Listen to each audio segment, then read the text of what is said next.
May isang gulay na akala mo sobrang healthy. Pero may side nito na pwedeng magdulot ng problema kung hindi mo alam ang tama. Hindi ito pananakot, pero bago ka kumain ulit ng okra, may mga bagay kang kailangan malaman dahil baka ginagawa mo na ito araw-araw nang hindi mo napapansin.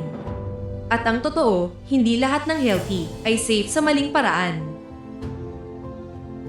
Ang simpleng gulay na may lihim.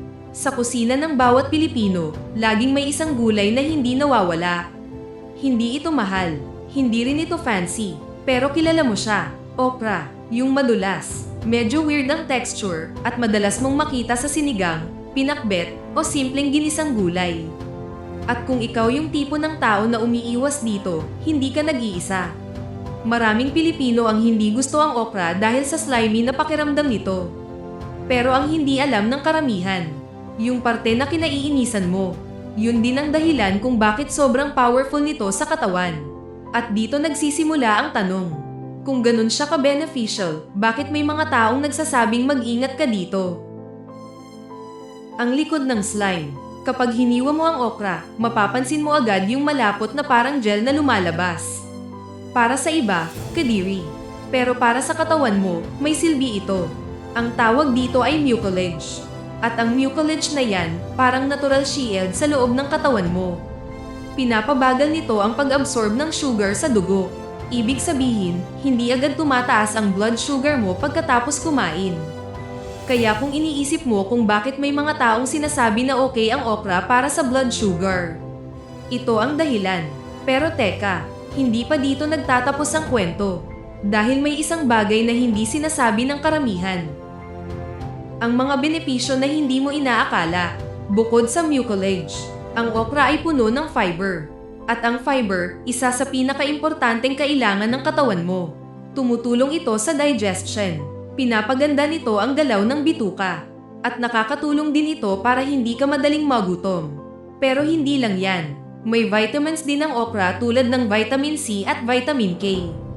Ang vitamin C tumutulong sa immune system mo. Habang ang vitamin K, mahalaga para sa dugo at buto. At may antioxidants din ito, na tumutulong labanan ng damage sa cells ng katawan mo. Kaya kung iisipin mo, mukhang perfect, di ba? Isang simpleng gulay na kayang suportahan ang maraming bahagi ng kalusugan mo.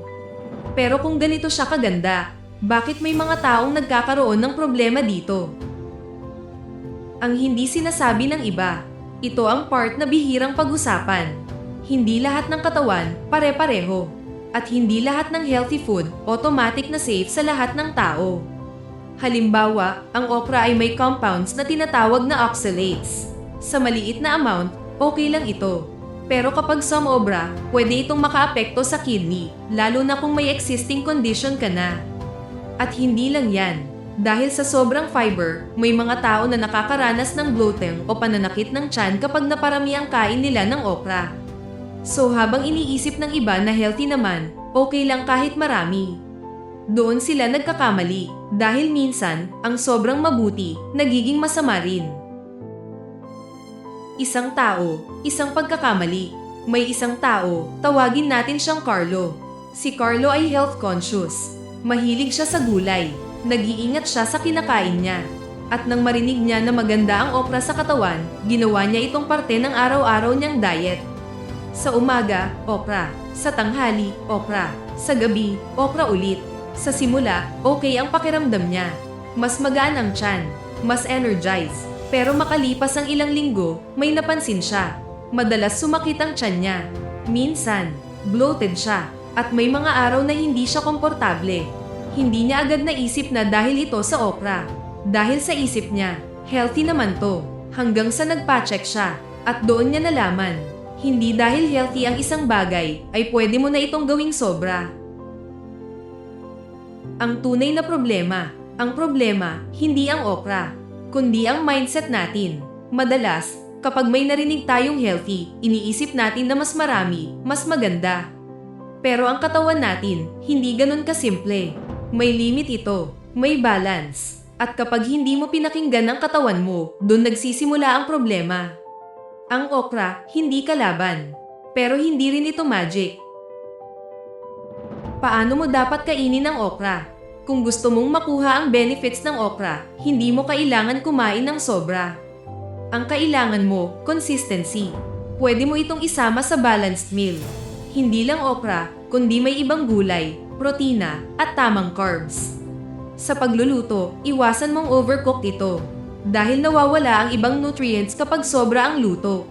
Mas okay kung lightly cooked lang, para manatili ang natural na benefits. At kung hindi mo gusto ang slime, may paraan para mabawasan ito. Pwede mo itong ibabad sa suka o lagyan ng konting lemon bago lutuin. Simple lang. Hindi mo kailangang pilitin ang sarili mo, kundi ayusin lang ang paraan. Ang mas malaking aral. Sa dulo, hindi lang ito tungkol sa okra. Tungkol ito sa kung paano tayo magdesisyon sa pagkain. Sa panahon ngayon, sobrang daming impormasyon. May nagsasabi na ganito ang kainin mo. May nagsasabi na iwasan mo ito. Pero ang totoo, walang one size fits all. Ang gumagana sa iba, hindi laging gagana sa'yo. Kaya ang pinakamahalaga, kilalanin mo ang katawan mo. Pakinggan mo ito. At huwag kang basta sumunod sa uso, kahit pa healthy ang label nito. Final reminder. So bago ka kumain ng okra ulit, isipin mo muna. Hindi mo kailangang iwasan. Hindi mo rin kailangang damihan. Ang kailangan mo, tamang paraan. Dahil minsan, ang simpleng adjustment ang nagdudulot ng malaking pagbabago. Kung may natutunan ka sa video na ito, share mo ito sa kaibigan mo na mahilig sa gulay, lalo na sa okra. At kung gusto mo pa ng ganitong klaseng content, mag-subscribe ka. Dahil minsan, ang simpleng impormasyon ang nagbabago ng paraan ng pamumuhay natin.